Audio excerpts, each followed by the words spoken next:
அறிவோம். அனைவருக்கும் நமஸ்காரம். நாம் தற்போது பார்த்து கொண்டிருக்கின்ற வகுப்பு பர்த்ருஹரி அருளிய நீதி சதகம். இப்ப இந்த வகுப்புல கடந்த பாடங்கள்ல 44 பாடல்கள் பார்த்து முடிச்சோம். இப்ப இன்றைக்கு நம்ம 45வது பாடலிருந்து ஒவ்வொன்றா பார்க்க போறோம். இப்ப இந்த 45வது பாடல் என்ன சொல்லுது அப்படிங்கிறது பார்த்துக்கலாம். பாடல் படிச்சிடறேன். யத்தாத்ரா நிஜபால பட்ட லிகிதம் சோகம் மகத்வா தனம் தத் பிராப்னோதி மருஸ்த லேபி நிதராம் மேரவ் ததோ நாதிகம் தத் தீரோ பவ வித்த வத்சு கிருபணாம் விருத்திம் விருதாசா கிருதாஹா கூபே பஸ்ய பயோனி தாவபி கடோ கிருக்னாதி துல்லியம் ஜலம். இது 45வது பாடல். இப்ப இந்த பாடல் என்ன சொல்லுது அப்படின்னு பாத்தீங்கன்னா, மனிதனுடைய தலையெழுத்தை பத்தி பேசுறாரு. தலையெழுத்துப்படி படைத்தவனால் எவ்வளவு செல்வம் உனக்காக மட்டுமே எழுதப்பட்டுள்ளதோ அந்த செல்வத்தின் அளவு சிறியதோ அல்லது பெரியதோ அதன்படி நீ இருப்பது கடுமையான பாலைவனமாக இருந்தாலும் அது உனக்கு கண்டிப்பாக வந்து சேரும். அதுவே அனைத்து செல்வ வளங்களும் நிறைந்த மேரு மலை மீதே நீ இருந்தாலும் உனக்கு கிடைக்கக்கூடாது என்ற விதி இருந்தால் நிச்சயமாக அந்த செல்வம் உனக்கு கிடைக்காது. எனவே உனக்கு என்று விதிக்கப்பட்ட வாழ்க்கையை நீ தைரியமாக வாழ்ந்து கொண்டிரு. தேவையில்லாமல் செல்வந்தர்களிடம் உதவி கேட்டு உன்னை நீ வீணாக தாழ்த்தி கொள்ளாதே அப்படிங்கிற மாதிரி இந்த 45வது பாடல்ல சுட்டி காட்டுறார். அப்புறம் இன்னொன்னு கடைசி லைன்ல சொல்றாரு, கிணறாக இருந்தாலும் கடலாக இருந்தாலும் உன்னிடம் உள்ள குடம் எவ்வளவு தண்ணீரை பிடிக்குமோ அந்த அளவுக்கு தண்ணீரைத்தான் உன்னால் எடுத்துக்கொள்ள முடியும் என்பதை அறிவாயாக அப்படின்னு சொல்லிடுறார். கூபே பஸ்ய பயோனி தாவபி கடோ கிருக்னாதி துல்லியம் ஜலம். அதாவது இப்போ இந்த பாடல் 45வது பாடல் நமக்கு என்ன சொல்ல வருது அப்படின்னு பார்த்தோம்னா, இப்போ மனிதனுடைய வாழ்க்கை என்பது ஏற்கனவே தீர்மானிக்கப்பட்டது அப்படின்னு நம்ம பார்த்தோம். நம்முடைய வேதாந்த பாடத்திலேயே நம்ம சொன்னோம். ஏன்னா இதெல்லாம் ப்ரீ டிட்டர்மினேஷன், ஆல்ரெடி தீர்மானிக்கப்பட்ட வாழ்க்கை. இந்த வாழ்க்கைங்கிறது நம்ம கையில் இல்லை. நாம ஒன்று நினைச்சா அது ஒன்று நடக்குது. அப்போ ஏன் நாம நினைக்கிற மாதிரி நடக்க மாட்டேங்குது அப்படின்னா அது நமக்கே தெரியாது. ஏன்னா நம்முடைய விதி இப்படித்தான் வழி நடத்துது அப்படின்னு சிலர் ஜோதிட ரீதியா சொல்லுவாங்க, சிலர் சாஸ்திர ரீதியா சொல்லுவாங்க. ஆனா எது எப்படியோ அவரவர்கள் வாழ்க்கை ஏற்கனவே நிர்ணயிக்கப்பட்டது அப்படிங்கிறதுல நம்ம ரொம்ப தெளிவா இருக்கிறோம். இந்த வேதாந்தமும் அதுதான் சொல்லுது. அதாவது வாழ்க்கை என்பது எடுக்கப்பட்ட படம் அப்படிங்குது இல்லையா, திரைப்படம். அப்ப அந்த திரைப்படத்துல இந்த சீன் வரணும் அப்படிங்கிறது ஏற்கனவே தீர்மானிக்கப்பட்டு இருக்கிறதுனால அந்த சீன் வந்துகிட்டே இருக்கும். நீங்க படம் பார்க்க உட்காந்துருக்கிறீங்க அப்படின்னா உங்க படத்துல அடுத்தடுத்த சீன் என்ன வரப்போகுது அப்படிங்கறது ஒரு சுவாரஸ்யமா நீங்க அந்த படத்தை பார்த்துக்கிட்டே இருக்க போறீங்க. ஆனா அந்த அடுத்த சீன் என்ன வரும் அப்படிங்கிறது உங்களுக்கு தெரியாது. தெரிஞ்சா படத்தினுடைய சுவாரஸ்யம் போயிடும் இல்லையா. சினிமா பார்க்க போறது எதுக்காக? சுவாரஸ்யமா இருக்கணும், டைம் பாஸ்க்காக போறோம். அப்ப அந்த சினிமா தியேட்டர்ல போய் உட்காந்து நம்ம படம் பார்த்துக்கிட்டு இருக்கும்போது அடுத்தடுத்த சீன் என்ன வருது அப்படிங்கிறதுல ரொம்ப ஆர்வமா நம்ம உட்காந்துட்டு இருந்தா தான் படம் பார்க்கும்போது சுவாரஸ்யமா இருக்கும். அது மாதிரிதான் நம்முடைய வாழ்க்கையும். நம்முடைய வாழ்க்கையில பின்னாடி என்ன நடக்க போகுது அப்படிங்கிறது இப்பயே தெரிஞ்சிட்டா நம்ம வாழ்க்கையினுடைய சுவாரஸ்யம் போயிடும். நிறைய பேர் எதிர்காலத்தை திட்டமிடுறாங்க இல்லையா, அது ஏன் நடக்கிறது இல்லை? எவ்வளவு பெரிய ஜோதிடர்கிட்ட போனாலும் எதிர்காலத்தை யாராலும் சரியா கணிக்க முடியாது.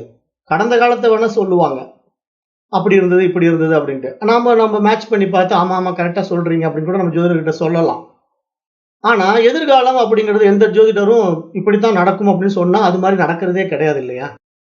அப்ப இதுதான் இங்க விஷயம். அதாவது இது நாம முடிவு பண்ண முடியாது. அப்படி தெரிஞ்சிட்டா நமக்கு என்ன ஆயிடும், அந்த வாழ்க்கையில ஒரு சுவாரஸ்யம் இருக்காது. இப்ப மரணம் அப்படிங்கிறது கூட உங்களுக்கு எத்தனாம் தேதி வருதுங்க, இந்த மாசம் இந்த வருஷத்துல நீங்க இறந்து போயிடுவீங்க அப்படின்னு ஒருத்தர் சொல்லிட்டாருன்னா நம்மளால நிம்மதியா வாழ முடியுமா? வாழ முடியாது. அந்த மரணம் வரக்கூடிய நாளை எண்ணிக்கிட்டே உட்காந்துருப்போம். எல்லா விஷயத்திலும் சுவாரஸ்யம் போயிடும். அப்ப அதனால எதிர்காலம் என்பது நம்ம கையில இல்ல இல்லையா? நம்முடைய வாழ்க்கை என்பது ஒரு திரைப்படம் போல அப்படிங்கிறது தான் இங்க எல்லா சாஸ்திரமும் சொல்லுது. இப்ப இங்க பர்த்ருஹரி அததான் சொல்றார். பர்த்ருஹரி என்ன சொல்றாருன்னா, உனது தலையெழுத்துப்படி படைத்தவனால் எவ்வளவு செல்வம் உனக்காக மட்டும் எழுதப்பட்டிருக்கிறதோ, அந்த அளவு செல்வம் தான் உனக்கு கிடைக்கும். அது எப்படி சிறியதோ அல்லது பெரியதோ, அதன்படி அது உனக்கு கண்டிப்பாக கிடைக்கும். ஆனால் அந்த செல்வம் கிடைக்கின்ற இடம் இருக்கு பார்த்தீங்களா, அது நீங்க கடுமையான பாலைவனத்திலேயே உட்கார்ந்திருந்தாலும் சரி, உங்களுக்கு என்ன கிடைக்கணுமோ அது பாலைவனம் தேடியே உங்க கையில குடுத்துட்டு போயிடுவாங்க. அது நிர்ணயிக்கப்பட்ட நியதி. அதை யாராலும் மாற்ற முடியாது. உங்களுக்கு ஒரு தொகை வரணும் அப்படின்னு இருக்கு. இந்த அளவு தான் உங்களுக்கு வருமானம் வரணும் அப்படின்னு இருக்கு அப்படின்னா, அது நீங்க எங்க இருந்தாலும் அந்த வருமானம் உங்களுக்கு வரும். அதுவே உங்களுக்கு வருமானம் வரக்கூடாது அப்படின்னு இருந்ததுன்னா, நீங்க செல்வம் வளங்கள் இருக்கின்ற ஒரு மேருமலை. அந்த மேருமலை அப்படிங்கிறது எப்படின்னா, அங்க நெறைய நவரத்தினங்களும், வைர வைடூரியங்களும் இருக்கின்ற ஒரு காடு. அந்த காட்டுல எல்லா வசதி வாய்ப்புகளும் இருக்கு. மேருமலை அப்படிங்கிறது செல்வ வளம் நிறைந்த பகுதி. அப்ப அந்த செல்வம் வளம் நிறைந்த பகுதியிலேயே நீங்க இருந்தா கூட, உங்களுக்கு கிடைக்கக்கூடாது அப்படின்னு ஒண்ணு இருந்ததுன்னா, நிச்சயமாக அந்த செல்வம் உங்களுக்கு கிடைக்காதுங்கிறத இங்க சொல்றாரு. இத நம்ம எதார்த்தமா பழமொழியிலேயே சொல்லுவோம் இல்லையா? அதாவது நீங்க உடம்பு பூரா எண்ணெய தடவிக்கிட்டு, நீங்க மணல்ல விழுந்து பெரண்டா கூட, ஒட்டுற மணல் தான் ஒட்டும். எல்லா இடத்துலயும் மணல் ஒட்டாது. ஏன் எனக்கு இந்த இடத்துல மணல் ஒட்டலன்னு கேட்டீங்கன்னா, அந்த இடத்துல எண்ணெய் தடவலியான்னா இல்லையே. அந்த இடத்துலயும் எண்ணெய் தடவி தான் இருந்தீங்க. ஆனாலும் ஏன் அந்த எண்ணெயில மட்டும் மணல் ஒட்டல, மற்ற எண்ணெயிலலாம் மணல் ஒட்டிட்டு இருக்குன்னா, அதுதான் நம்மளால முடிவு செய்ய முடியாது அப்படின்னு சாஸ்திரம் சொல்லுது. நமக்கு என்ன வருமோ அது வரும். என்ன போகுமோ அது போகும். அதை யாராலும் தடுக்க முடியாது. இது விதிக்கப்பட்ட விதி, வாழ்க்கை அப்படிங்கிறத பெரியவங்க சொல்றாங்க. அப்ப இங்க பர்த்ருஹரி அத சொல்றாரு. உனக்கு என்று விதிக்கப்பட்ட வாழ்க்கையை நீ தைரியமாக வாழ்ந்து கொண்டிரு. தேவையில்லாமல் செல்வந்தர்களிடம் உதவி கேட்டு உன்னையே நீ வீணாக தாழ்த்திக் கொள்ளாதே அப்படின்னு சொல்றாரு. அப்ப என்னன்னா, இங்க உனக்கு வரணும்னா வரும்பா. அத நீ யார்கிட்டயும் போய் கையேந்த வேண்டியதெல்லாம் கிடையாது. உனக்கு பொருளாதார ரீதியா ஒரு பணம் வரணும், உன் வாழ்க்கையில வசதி வரணும், முன்னேற்றம் வரணும் அப்படின்னு உனக்கு நிர்ணயிக்கப்பட்டிருந்தா, அது தானாகவே வரும். அதுக்காக நீ போய் யார்கிட்டயும் கையேந்த வேண்டிய அவசியம் கிடையாது அப்படின்னு சொல்றாரு. அப்ப அதுக்கு இன்னொரு உவமானமும் சொல்றாரு. கிணறாக இருந்தாலும், கடலாக இருந்தாலும், தண்ணி என்னமோ கிணத்துல கம்மியா தான் இருக்கு, கடல்ல நெறைய தண்ணி இருக்குது. ஆனா நம்மகிட்ட இருக்கிற குடம் எவ்வளவோ, குடத்தினுடைய சைஸ் எவ்வளவோ, அந்த அளவு தண்ணீரை தான் நம்ம எடுத்துக்கொள்ள முடியும்.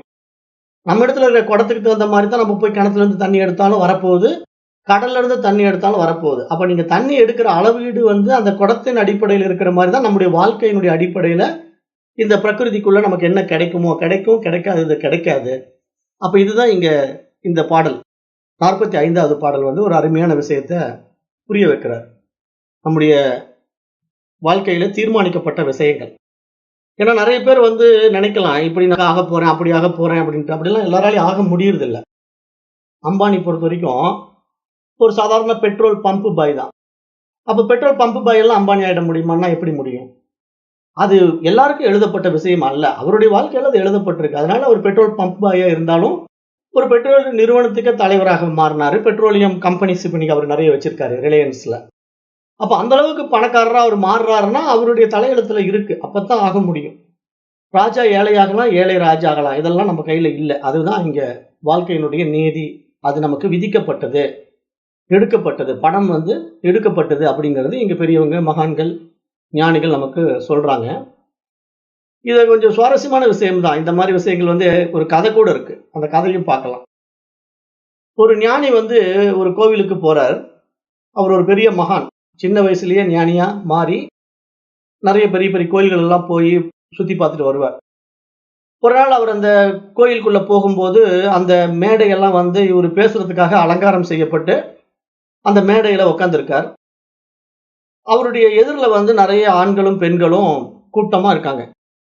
ஏன்னா, அவர் ஏதோ பேசப் போறார். ஆன்மீக விஷயங்கள் சொற்பொழிவாற்றப் போறார். நம்மலாம் கேட்போம் அப்படின்ட்டு, நெறைய ஜனங்கள் எல்லாம் அந்த கோயில் கல் மண்டபத்துல உட்கார்ந்துட்டு இருக்காங்க. இந்த ஞானி எங்க கோயில்ல பேசப் போனாலும் நெறைய ஆன்மீக விஷயங்கள் பேசுவார், வேத விஷயங்கள பேசுவார், புராண கதைகளை எல்லாம் பேசுவார். அப்ப இன்னைக்கு ஏதோ பேசப் போறார் அப்படிங்கிற ஆர்வத்துல ஜனங்கள்லாம் கூடியிருக்காங்க. அப்புறம் அவரு என்ன பண்றாருன்னா, புராணங்கள்ல இருந்து சில கதைகள் எல்லாம் எடுத்து சொல்லிட்டு, சரி, இப்போ நீங்க யாராவது என்கிட்ட கேள்வி கேட்க விரும்புறீங்கன்னா ஒவ்வொருத்தரா உங்களுடைய கேள்விகளை கேளுங்க, நான் பதில் சொல்றேன் அப்படின்னு சொல்லி அங்க இருக்கிற மக்களை பார்த்து இந்த ஞானி சொல்றாரு. அப்ப உடனே இந்த மாதிரி அவர் சொல்ல ஆரம்பிச்ச உடனே அந்த மண்டபத்துக்குள்ள ஒரு ஓரத்துல இருந்து ஒருத்தர் எழுந்திருக்கிறார். அவர் ஒரு நடுத்தர வயசு. அவர் அந்த ஓரத்துல உட்கார்ந்துகிட்டு இருக்கிறவர் எழுந்து நின்று ஞானியை வணங்கின உடனே, தாங்கள் என்ன கேட்க விரும்புகிறீர்கள் அப்படின்னு இந்த ஞானி கேட்கிறார். அதற்கு அவர் சொல்றார், சாமி, இந்த விதியையும் மதியையும் பற்றி வெவ்வேறு காலங்களில் வெவ்வேறு சர்ச்சைகள் தோன்றி முடிவுக்கு வராமல் முடிந்திருக்கின்றன. விதியை மதியால் வெல்லலாம் என்றும் மதியை விதி வென்றுவிடும் என்றும் 2 கருத்துக்கள் இன்னும் இருந்து கொண்டிருக்கின்றன. எது முடிவானது? ஆகவே நீங்கள் தான் இதற்கு சரியான விடையை சொல்ல வேண்டும் என்று ஒரு கேள்வியை முன்வைக்கிறார். இது ஒரு நல்ல அருமையான கேள்வி. ஏன்னா கேள்வி கேட்கறதுக்கும் ஒரு தனி திறமை இருக்கணும் இல்லையா? அப்போ நம்ம பொதுப்படையா எல்லாம் விதிப்படி தாங்க நடக்குது அப்படின்னு சொல்லிட்டா, அப்போ நமக்கு எதுக்கு மதி? அப்ப மதி தேவையில்லை. விதிப்படி நடந்துட்டு போகட்டுமே. நான் எதுக்காக என்னுடைய மூளையை பயன்படுத்தி முக்கிக்கிட்டு இருக்கணும்? எனக்கு என்ன நடக்க போதோ அது நடக்குதும் அப்படின்னு நம்ம விட்டுறலாம். ஆனா மதியினால விதியை மாத்தலாம் அப்படின்னு சிலர் சொல்றாங்க. அப்ப விதியை மதியால் வெல்லலாம் என்பது சரியா? அல்லது அந்த மதியை கூட இந்த விதி நினைச்சதுன்னா வென்று விடும் என்பது சொல்வது சரியா? அப்படிங்கிற ஒரு அருமையான கேள்வியை முன்வைக்கிறார். இந்த கேள்வியை அவர் கேட்ட உடனே ஞானி அவரை பார்த்து அருமையான கேள்வி கேட்டீங்கன்னு சிரிக்கிறார். அப்ப மண்டபத்தில் இருக்கிற எல்லோரும் பார்த்து அந்த ஞானி என்ன சொல்றாருன்னா, இப்ப நீங்க எல்லாம் இங்க மண்டபத்துக்குள்ள உட்கார்ந்துருக்கீங்க இல்லையா?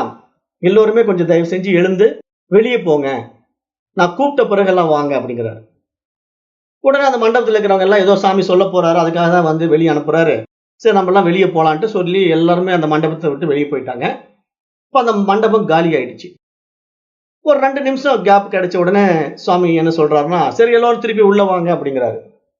அவர் திருப்பி எல்லாரும் உள்ள வாங்கன்னு கூப்பிட்ட உடனே அந்த மண்டபத்துல இருந்து வெளியே போன ஜனங்க எல்லாம் திருப்பி திபு திபுன்னு எல்லாம் உள்ள அவங்களுக்கு இடம் கிடைச்ச இடத்துல அப்படியே உட்காந்துக்கிறாங்க. இப்ப ஞானி அவங்கள பார்த்து கேட்கிறார், குழந்தைகளே, இப்ப இந்த மண்டபத்துல நீங்க எல்லாம் உட்கார்ந்து இருக்கிறீங்க. இப்ப வெளியே போயிட்டுமே இந்த மண்டபத்துக்குள்ள வந்திருக்கிறீங்க. இப்ப உங்கள எத்தனை பேர் போன தடவை எங்க உட்கார்ந்து இருந்தீங்களோ அதே இடத்துல உட்கார்ந்து இருக்கிறீங்க அப்படின்னு கேட்கிறாரு. ஒரு 4-5 பேர் கையை தூக்குறாங்க. நான் போன தடவை உட்கார்ந்து இருந்த இடத்துல தான் இங்க உட்கார்ந்து இருக்கிறேன் அப்படின்ட்டு ஒரு 4-5 பேர் கையை தூக்குறாங்க. மீதி ஆளுங்கெல்லாம் இடம் மாதிரி தான் உட்கார்ந்துருக்காங்க. அவரு வெளியே போங்கன்னு சொல்வதற்கு முன்னாடி எங்க உட்கார்ந்து இருந்தாங்களோ அங்க இல்ல, எல்லாம் இடம் மாறிட்டாங்க. ஒரு 4-5 பேர் மட்டும் எக்ஸாக்டா அவங்க எங்க உட்கார்ந்தாங்க அதே இடத்துல உட்கார்ந்துக்கிறாங்க. இப்ப எல்லாரும் மற்றவங்க இடம் மாறி இருந்ததுனால, இப்ப அந்த கேள்வி கேட்டவரை பார்த்து ஞானி கேட்கிறாரு, பாருங்க, ஒரு சின்ன விஷயத்துல இவர்களுடைய மதி வேலை செய்யல பாருங்களேன். இவங்க வெளியே போயிட்டு உள்ள வாங்கன்னு தான் நான் சொன்னேன். இப்ப இவங்க நிதானமா யோசிச்சு பார்த்திருந்தாங்கன்னா, இவங்க எல்லாம் வெளியே போனவங்க மெதுவா உள்ள வந்தாங்கன்னா, அவங்களுக்கு உள்ள இடத்துல அவங்க அழகா அமர்ந்திருக்கலாம் இல்லையா? அப்ப ஏன் இந்த இடத்துல அவங்க மதியை பயன்படுத்தல? அப்ப இங்க மதிக்கு மேல ஏதோ ஒரு விஷயம் இருக்கு இல்லையா? அதாவது எல்லாருக்கும் மதி இருக்கு. புத்திசாலித்தனம் எல்லாருக்கும் இருக்கு. ஆனா அது எல்லா இடத்துலயும் வேலை செய்யாது. எல்லா நேரத்திலும் அந்த புத்திசாலித்தனம் வேலை செய்யாது. அதுதான் எங்க பாயிண்ட். அது சொல்றாரு. இப்ப நான் வெளிய போயிட்டு உள்ள வாங்க அப்படிங்கிறத மட்டும் தான் நான் சொன்னேன். ஆனா இவங்க எல்லாம் வெளிய போயிட்டு உள்ள வந்தவங்க, ஏற்கனவே உட்கார்ந்திருந்த இடத்துல உட்காராம அவங்கவங்களுக்கு திருப்பி எங்க இடம் கிடைச்சதோ அந்த இடத்துல தானே உட்கார்ந்திருக்காங்க. அப்போ இங்க அவங்களுடைய மதியை எது மறைத்தது? அப்படிங்கிற ஒரு கேள்வியா அந்த கேள்வி கேட்டவரிடத்துல அவர் திருப்பி கேட்கிறாரு. இதை நீங்க எப்படி பாக்குறீங்க? இதை எப்படி நீங்க சொல்றீங்க அப்படின்னு கேட்கிறாரு. அப்ப அந்த கேள்வி கேட்டவர், என்ன சொல்ல வரீங்க சாமி? அப்ப விதி மதியால் வெல்ல முடியாதா அப்படின்னு கேட்கிறாரு. அப்ப ஞானி சொல்றாரு, இங்க நம்மிடத்துல இருக்கின்ற அறியாமை தான் விதியினுடைய கைப்பாவை. அதாவது விதி அப்படிங்கிற ஒரு விஷயம் எது கையாளுது அப்படின்னா நம்ம இடத்துல இருக்கிற அந்த அறியாமை தான் கையாளுது. இப்ப நம்ம வாழ்க்கையில விதிப்படி தான் எல்லாம் நடக்கும் அப்படின்னா, அந்த விதிப்படி நடப்பதற்கு முக்கிய காரணம் நம்ம இடத்துல இருக்கின்ற அறியாமை தான். அந்த அறிவு விட்டா, எல்லோருக்கும் அறிவு தெளிவாக இருந்து விட்டா, விதியும் இல்லை, விதித்தவனும் இல்லை. இதைதான் அந்த ஞானி சொல்றார். இங்க ஒரு மனிதனிடத்திலே அந்த விழிப்புணர்வு விட்டா, அறிவு விட்டா, அவனை எதுவும் கட்டுப்படுத்த முடியாது. ஆனா அந்த அறிவு இல்லாததுனால அறியாமை காரணமாகத்தான் அந்த விதி அவனை ஆட்டுவிக்குது அப்படின்னு அவரு ஞானி சொல்றார். அப்போ அந்த கேள்வி கேட்டவர் அப்போ திருப்பி ஒரு கேள்வி கேட்கிறாரு. அப்ப மனிதனின் அறியாமை தான் விதி அப்படின்னு சொன்னீங்கன்னா, விதிக்குன்னு ஒரு தனி நியமங்கள் இல்லையா அப்படின்னு ஒரு கேள்வி கேட்கிறார். அப்ப ஞானி சொல்றார், இருக்கின்றது. இப்ப இந்த உருவத்தில் இந்த இடத்தில் பிறக்க வேண்டும் என்று நீங்கள் நினைக்கவில்லை. உங்களை பிறக்க வைத்தது விதியின் பிரவாகம். இப்படித்தான் வாழ வேண்டும் என்று நீங்கள் திட்டமிடுகிறீர்கள். அப்படி வாழ விடாமல் செய்வது விதியின் பிரவாகம். இந்த பெண் தான் எனக்கு மனைவியாக வர வேண்டும் என்று முடிவு கட்டுகிறீர்கள். அவள் கிடைக்க விடாமல் செய்வது விதியின் பிரவாகம். இப்போது நீங்கள் நினைத்தது எப்பொழுதெல்லாம் நடக்கவில்லையோ அப்பொழுது உங்கள் நினைவுக்கு மேல் இன்னொன்று இருக்கிறது என்று அர்த்தம். அதற்குத்தான் நம் மூதாதையர்கள் சூட்டிய பெயர் விதி அப்படின்னு இங்க சொல்றார். அதாவது விதி அப்படிங்கிற ஒரு விஷயம் சில விஷயங்கள் நம்முடைய மதிக்கு மீறி செயல்படும். நம்ம எண்ணங்களுக்கும் புத்திக்கும் அப்பாற்பட்ட விஷயங்கள் தான் விதி அப்படிங்கிற ஒரு விஷயம். அந்த விதிங்கிறது நம்முடைய கட்டுப்பாட்டுல இல்லை. ஏன்னா அது காலத்தின் கையில் கொடுக்கப்பட்டிருக்கு. அந்த காலத்தின் கையில் கொடுக்கப்பட்டிருக்கிறதுனால தான் நம்முடைய பிறப்பும் இருக்கு. நம்முடைய பிறப்பு, நம்முடைய வாழ்க்கை, நம்முடைய இறப்பு எல்லாமே காலத்தின் கையில் இருக்கிறதுனால எல்லா விஷயங்களும் நாம் தீர்மானம் செய்து விட முடியாது. ஆனா நம்ம தீர்மானம் செய்து அதை மாற்றி காட்டுகின்றேன் என்று நினைப்பது நம்மிடத்தில் இருக்கின்ற புத்தி சாதுரியத்தினால நம்ம அப்படி நினைக்கிறோம். ஆனால் அப்படி நினைக்கிறதெல்லாம் நடக்கிறது இல்ல.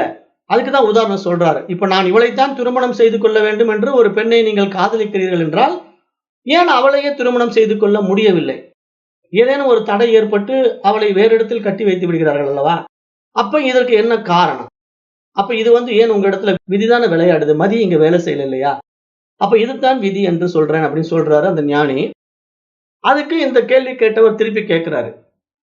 அப்ப இந்த விதை எப்போது நிர்ணயிக்கப்படுகிறது, எங்கிருந்து தொடங்குகிறது அப்படின்ற இன்னொரு கேள்வியை கேட்கிறாரு.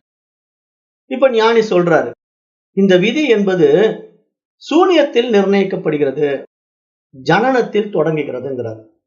இப்ப சூனியம் ஜனனம் அப்படிங்கிற ஒரு விஷயமே எந்த அடிப்படையில் நடக்குது அப்படின்னா, இப்ப நமக்கு அறியாமை தான் இங்க சூன்யம். நாம் யார் என்று நம்ம தெரிந்து கொள்ள முடியல. அப்போ அந்த சூன்யம் அப்படிங்கிற அந்த அறியாமை நிலையை சாஸ்திரம் என்ன சொல்லுது? அவ்யக்தம்னு பேசுது. அவ்யக்தம் அப்படின்னா அதுதான் மூல விதை, இந்த பிறப்புக்கு காரணமான மூல விதை. அப்ப அதுல இருந்து தான் நம்ம பிறந்து பிறந்து இறந்துகிட்டு இருக்கிறோம். இந்த பிறவிகள் எல்லாம் சுத்திக்கிட்டே இருக்கும், பிறவி சக்கரத்துல வந்துகிட்டே இருக்கும். அப்ப இதுதான் இங்க அந்த விதியினுடைய நிர்ணயிக்கப்பட்ட இடம். ஏன்னா நம்ம இன்னாருக்கு தான் மகனா பிறக்கணும், இன்னாருக்கு தான் மகளா பிறக்கணும் அப்படிங்கறதெல்லாம் நாம முடிவு செய்யறது இல்ல.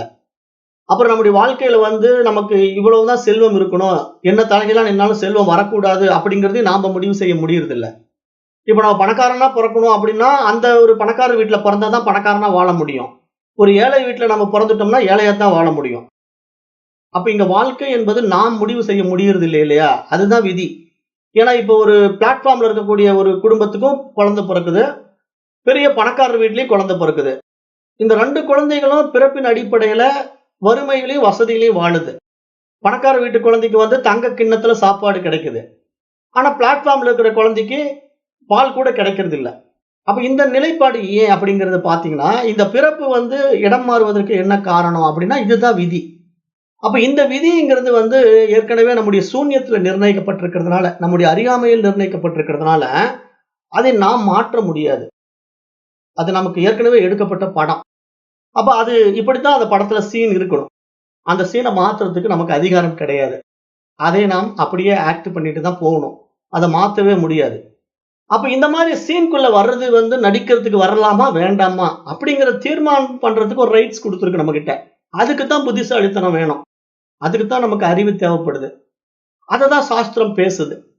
சாஸ்திரம் என்ன சொல்லுது? நீ வாழ்நாள் முழுக்க நடிச்சுக்கிட்டே இருக்கிறியா, இல்ல நடிச்சது போதும்னு சொல்லிட்டு உன்னுடைய ரியாலிட்டிக்குள்ள நீ போறியா, உன்னுடைய யதார்த்தத்துக்குள்ள திரும்புறியா அப்படிங்கிற ஒரு ஆப்ஷன் வைக்குது. நிறைய பேர் நடிச்சுக்கிட்டே இருக்கிறேன் அப்படின்னு சொன்னா அவங்கள மீண்டும் மீண்டும் பிறப்பு இறப்பு சக்கரத்துல சுத்த விடுது இல்லையா? அப்பதானே அவங்க இந்த வாழ்க்கையில ஒரு வாழ்க்கை, இன்னொரு வாழ்க்கை வேற மாதிரி இருக்கு. அப்ப இது மாதிரி பிறவி சக்கரத்துல சுழன்றுகிட்டே இருக்கலாம். அது ஆசையினுடைய அடிப்படையில் அந்த சுழற்சி இருக்கும். அதைத்தான் நம்ம விதி என்று சொல்றோம். அப்ப இதான் இங்க இந்த ஞானி சொல்ல வராரு. அந்த விதி அப்படிங்கிற விஷயம் எப்படின்னா, கோவலன் மதுரைக்கு வரவழைக்கப்பட்டதும் பொற்கொல்லனை சந்திக்க வைத்ததும் விதி. அப்ப மாதர்களாலேயே ஆரம்பமான அந்த சாம்ராஜ்யம் எல்லாம் மாதர்களினாலேயே அழிவுக்கு உட்பட்டதும் விதி. அப்போ ஒன்று நடைபெற்ற பின்னால் கொஞ்சம் அப்படி செய்திருந்தால் நடந்திருக்காதே என்று சிந்திக்க வைப்பது மதி. அப்ப ஏன் இந்த மதி தாமதமாக சிந்திக்கிறது, விதி ஏன் முந்திக் கொண்டு விட்டது அப்படின்னு பார்த்தா, இங்க மதியால் ஆகக்கூடியது ஒன்றுமே இல்லையா அப்படிங்கிற ஒரு கேள்வியை அந்த கேள்வியாளர் முன்வைக்கும் போது ஞானி சொல்றாரு. இருக்கு, மதியாலாவதும் இருக்கு. எப்படின்னா, இப்ப பள்ளம் அப்படின்னு ஒண்ணு தெரிஞ்சதுன்னா, அதில் விழக்கூடாது என்று எச்சரிப்பது மதி. ஆனால் அதை பள்ளம் என்று தெரிய வைத்தது விதி. அப்போ இங்க 2 விஷயத்த நாம இங்க அனலைஸ் பண்றது தான் இந்த விதியும், மதியும் நமக்கு தேவைப்படுது. அப்ப விதி வாசலை திறந்து கொடுத்தால், மதி மாளிகைக்குள்ளே நுழைய வைக்கிறது. விதி வாசலை மூடிவிட்டால், மதி அதிலே மோதிக்கொண்டு வேதனை அடைகிறது. அப்ப விதி என்னும் மூலத்திலிருந்து முளைத்த ஒரு கிளைதான் மதி. அப்போ இந்த விதி, மதி அப்படிங்கிற 2 விஷயத்த நாம எப்படி இங்க முடிவு செய்யணும் அப்படின்னா, இப்ப நம்முடைய வாழ்க்கை ஆல்ரெடி எடுக்கப்பட்ட படம். இத நம்ம ஒண்ணும் மாற்றம் செய்ய முடியாது. இந்த படம் அப்படியே ஓடிக்கிட்டு இருக்கு. அப்ப இந்த படத்த அப்படியே பார்த்துக்கிட்டு இருக்கலாம். இப்ப இந்த படம் ஓடிக்கிட்டு இருக்கிற சீன ரசிக்கிறதும், அந்த சீன்க்குள்ள போய் நாம இன்வால்வ்மென்ட்டோட உள்ள நுழைஞ்சுகிட்டு, அந்த சீன்ல நல்ல ஹாப்பினஸ் சீன் வருதுன்னா சிரிக்கிறதும், சோகமான சீன் வருதுன்னா அழுவுறதும் யார் கையில இருக்கு? நம்ம கையில தான் இருக்கு. அப்ப நாம அத எடுத்துக்கிற விஷயம் தானே இங்க ரொம்ப முக்கியமா இருக்கு. நம்ம படம் பார்க்கத்தான் வந்திருக்கிறோம் அப்படிங்கிற புரிதல் நம்ம இடத்துல இருந்தா, இப்ப நம்ம அந்த படத்த படமா பார்க்கும்போது, அங்க சோகமான சீன் வருதுன்னு வைங்களேன், ரொம்ப அழுக சீன் ஓடிக்கிட்டு இருக்கு. அப்ப நம்ம என்ன பார்க்கலாம்? நம்ம பார்க்க வந்தது படம், சினிமா படம். அதனால அங்க சோகமான சீன் ஓடிட்டு இருக்கு. அப்ப அந்த நடிகர் பாருங்க எவ்வளவு அருமையா நடிக்கிறாரு. அப்படியே ரியலா நடிக்கிறாரு பாருங்க. அழுகுற சீன் அப்படியே நம்ம நேர்ல கூட இப்படி அழ முடியாது. அவ்வளவு அருமையா நடிச்சிருக்காரு அப்படின்ட்டு நம்ம அத ரசிக்கலாம். அது படமா பார்த்தோம்னா. இல்ல நாமளும் அந்த சீன்க்குள்ள போய் நுழைஞ்சிட்டோம் அப்படின்னா, அவரு அங்க அழுதுட்டு இருக்கிறத பார்த்து நாமளும் கூட சேர்ந்து இங்க அழுகலாம்.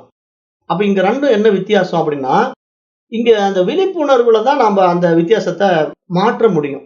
அந்த மாற்றம் நம்மிடத்திலேயே கொடுக்கப்பட்டிருக்கு. அதுதான் மதி. அந்த விதியை மதியால் வெல்வது அப்படிங்கிறது, அந்த விழித்துக் கொண்ட விவேகத்தினால நீங்க என்ன பண்ணலாம்னா, விதியை உங்களுக்கு தகுந்த மாரி கொஞ்சம் மாடிஃபை பண்ணலாம். அந்த விதிய தடுக்க முடியாது. அதாவது எதிர்ல பள்ளம் வருவதை தடுக்க முடியாது. ஆனால் அந்த பள்ளம் இருப்பது என்பதை மதியினால் நீங்க பார்த்து, நிதானித்து போவது உங்க கையில இருக்கு.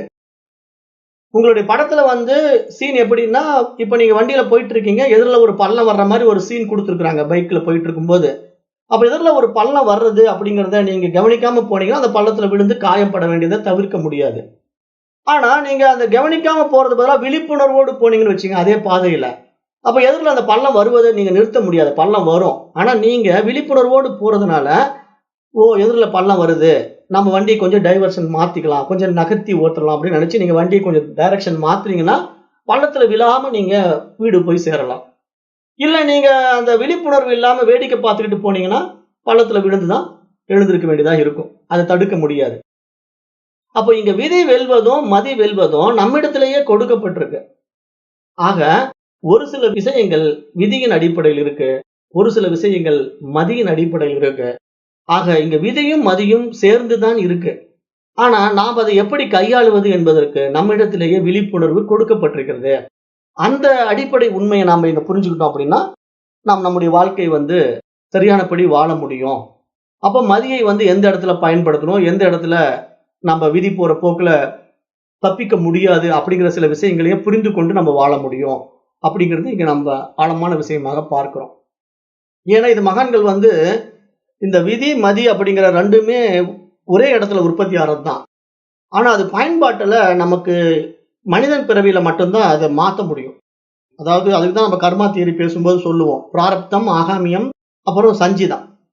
இப்ப இந்த சஞ்சிதம் அப்படிங்கிறது பல பிறவிகளாக சேர்த்து வைக்கப்பட்ட ஒட்டுமொத்த நம்முடைய பாவ புண்ணியங்கள் மூட்டையாக இருந்தாலும், இப்ப இந்த பிறவியில நம்ம அதிலிருந்து கொஞ்சோண்டு எடுத்துட்டு இந்த வாழ்க்கைய நம்ம வாழ்வதாக இருந்தாலும், அதை நம்ம அனுபவிக்க தான் பிராரப்தத்தை எடுத்துட்டு வந்திருக்கிறோம். அப்ப புதியதாக செய்கின்ற செயல் விளைவுகள் ஆகாமியம் நம்ம கையிலேயே கொடுக்கப்பட்டிருக்கிறதுனால, இப்ப நாம எதை செய்யலாம், எதை செய்யக்கூடாது என்ற அந்த 2யும் பகுத்து பிரித்து பார்க்கின்ற அந்த பகுத்தறிவு மனிதனிடத்தில் இருப்பதினால, மனிதன் மட்டும் தான் தன்னுடைய மதியை கொண்டு விதியை சற்று மாற்றம் செய்ய முடியும்.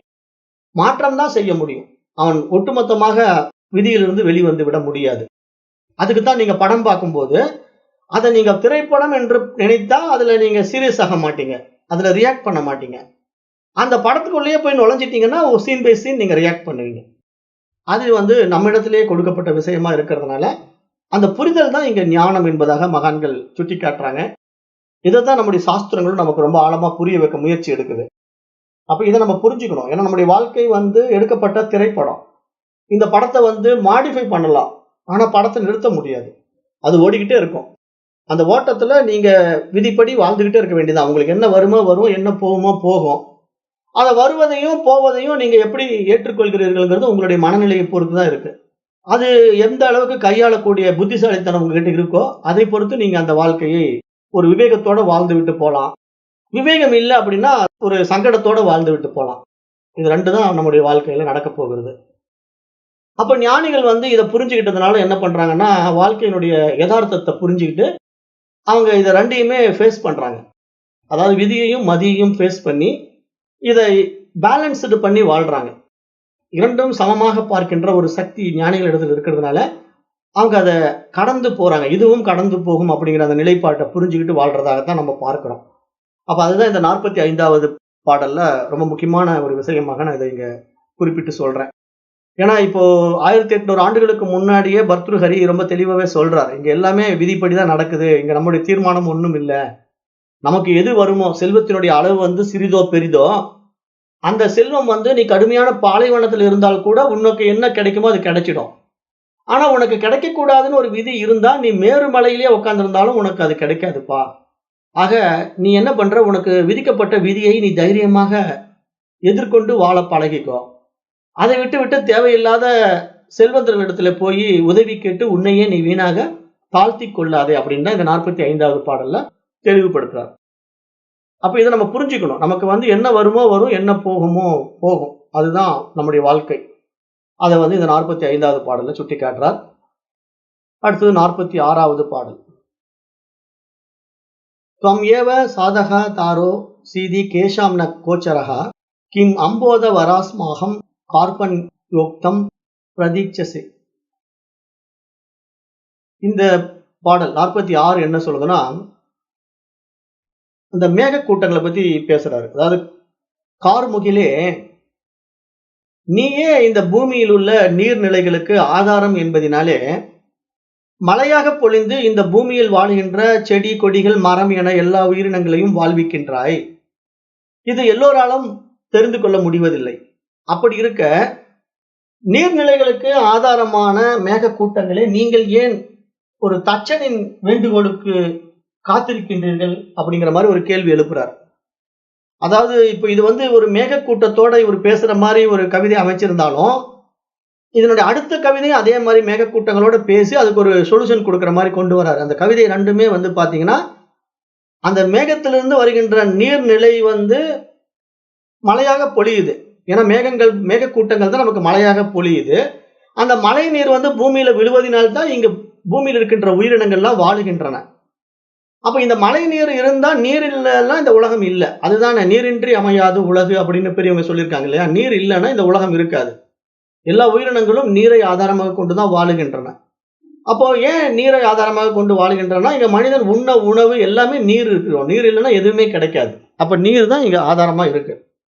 அப்போ அந்த விஷயத்தை அந்த மேகக்கூட்டங்கள் தான் முடிவு செய்யுது. அது கீழே ஒரு மரத்தை வைத்து ஆசாரி வேலை செய்கின்ற ஒரு தச்சன் முடிவு செய்ய முடியாது. இந்த நீர் விழுந்து மரமாக மாறிய பிறகு அந்த மரத்தை வெட்டி எடுத்து தச்சு வேலை செய்கின்ற ஒரு தச்சன் மழை நீரை எப்ப பொழியணும், எப்ப பொழியக்கூடாது அப்படிங்கிற முடிவை அவன் எடுக்க முடியாது. அது அந்த மேகக்கூட்டங்கள் தான் அதை முடிவு செய்யும். அதை இங்க சொல்றாரு இந்த பாடல்ல. இதனுடைய கண்டினியூஷனா அடுத்த பாடலையும் தொடர்றாரு. அதையும் பார்த்தா தான் இந்த பாடலுக்கு பொருள் புரியும். அடுத்த பாடல் 47. ரேரே சாதகா சாவதான மனசா மித்ரக்ஷணம் ஹிருதயாம் அம்போதா பகவோ வசந்தி ககனே சர்வேபி நைதா த்ருசாஹா கேஷித் விருஷ்டி பிரார்த்தயந்தி வசுதாம் கர்ஜந்தி கேசித் விருதா யம் யம் பஸ்யசி தஸ்ய தஸ்ய புரதோ மா புருஹி தீனம் வசகா. இந்த 47வது பாடல்லையும் என்ன சொல்றாருன்னா, நண்பனே சிறிது கவனமாக கேள். வானத்திலே பல மேகக்கூட்டங்கள் இருக்கின்றன. அந்த அனைத்து மேகக்கூட்டங்களும் ஒரே வகையானவைகள் கிடையாது. ஏனென்றால் சில மேகக்கூட்டங்கள் மழையை பொழிகின்றன, அது இந்த பூமியை நனைக்கின்றன. ஆனால் இன்னும் சில மேகக்கூட்டங்கள் மழை நீரை பொழியாமல் வீணாக உரிமை கொண்டிருக்கின்றன. ஆகவே நீங்கள் பார்ப்பது எதுவாக இருந்தாலும் அவைகளுக்கு முன்னர் தாழ்வான வார்த்தைகளை நீங்கள் பேசாதீர்கள் அப்படிங்கிற மாதிரி இந்த பாடலுக்கான பொருள் கொடுக்கப்பட்டிருக்கு. ஏன் இந்த பாடல்ல இவர் தேவையில்லாம மேக கூட்டங்களை இழுக்கிறாரு. அந்த மேக கூட்டங்கள் எல்லா மேகங்களும் மழையா பொழியுது. ஆனா ஒரு சில மேக கூட்டங்கள் மழையா பொழியாம சும்மா இடி இடிக்கும். அவ்வளவுதான். அந்த மழை வராது. அப்ப இடி இடிச்சுக்கிட்டே இருக்கும். ஆனா மழை ஏன் பெய்யலன்னா, அது சும்மா உருமுற மேக கூட்டங்கள் தான். அது மழை பெய்யக்கூடிய மேக கூட்டங்கள் கிடையாது. அத சொல்றாரு. அப்ப சில மேக கூட்டங்கள் உருமுகின்றன. சில மேக கூட்டங்கள் மழையை பொழிகின்றன. அப்ப ஏன் இந்த மேக கூட்டத்தை வச்சு இந்த கீழ இருக்கிற பூமியை வாழ வைக்கிற செடி கொடிகள் எல்லாம் வச்சு பேசுறாரு அப்படின்னா, இங்கு இந்த பாடலினுடைய ஆழ்ந்த கருத்து மழையை பற்றிய கருத்து அல்ல. இங்கு மலை மேகங்களோட ஒப்பீடு செய்து கொடை வள்ளல்களை பற்றி பேசுவதாகத்தான் நம்ம பார்க்கிறோம். அதாவது கொடை வள்ளல்கள் எப்படின்னா, சில கொடை வள்ளல்கள் பிரதிபலன் கருதாத உதவிகள் செய்யக்கூடியவர்களாக இருப்பார்கள். இன்னும் சிலரோ தங்களுக்கு ஏதேனும் ஆதாயம் வருமென்றால் அப்போது மட்டும் கொடுப்பதை விரும்புவார்கள். ஆகவே யாசகம் கேட்கின்ற சாதுக்கள் யார் உண்மையாகவே வள்ளலாக இருக்கின்றார்களோ அவரிடம் சென்று யாசகம் பெற வேண்டும். அதை விடுத்து பகட்டுக்காகவும் விளம்பரத்துக்காகவும் உதவிகள் புரிகின்ற மனிதர்களை கண்டால் அவர்கள் வீணாக உருமுகின்ற மேக கூட்டங்கள் போன்றவர்கள் என்பதை கண்டு கொண்டு அவர்களை விட்டு ஒதுங்கிவிட வேண்டும் என்பதாகத்தான் இந்த பாடலினுடைய ஆழமான பொருளாக பார்க்கப்படுது. ஏன்னா இங்க பர்த்ருஹரி இந்த மேக கூட்டங்களை வைத்து அந்த மழை பெய்கின்ற விஷயத்தை எதற்காக இங்க ஒப்பீடு செய்கிறார் அப்படின்னா, இந்த பூமியில நிறைய வள்ளல்கள் இருக்கிறாங்க. வள்ளல்கள் அப்படின்னா அந்த காலத்துல நிறைய சத்திரங்கள் கட்டி மக்களை தங்கிட்டு போறதுக்கு ஏற்பாடு பண்ணுவாங்க. அன்னதான சத்திரங்கள் இருக்கும், தங்கும் இடங்கள் இருக்கும். இது மாதிரி நிறைய வள்ளல்கள் இருக்காங்க. இப்பதான் கவர்மெண்ட் எடுத்துக்கிச்சு எல்லாமே. ஆனா அன்றைக்கெல்லாம் ஒரு நாட்டினுடைய அரசன் ஆட்சி செய்து கொண்டிருந்தாலும் அந்த நாட்டில் இருக்கக்கூடிய பெரிய பெரிய ஜமீன்தார்கள், பண்ணையார்கள், மிராசுதாரர்கள் அப்படின்லாம் சொல்லுவோம். அந்தந்த ஏரியாவுல பணபலம் படைத்த வசதி வாய்ந்தவர்கள். அதுல நிறைய நல்லவங்க இருக்காங்க, கெட்டவங்க இருக்காங்க இல்லையா? அப்ப நல்லவங்க என்ன பண்ணுவாங்கன்னா, உண்மையிலேயே மக்களுக்கு சேவை செய்யணும் அப்படிங்கிற அடிப்படையில நிறைய அன்னதான சத்திரங்கள் கட்டுவாங்க.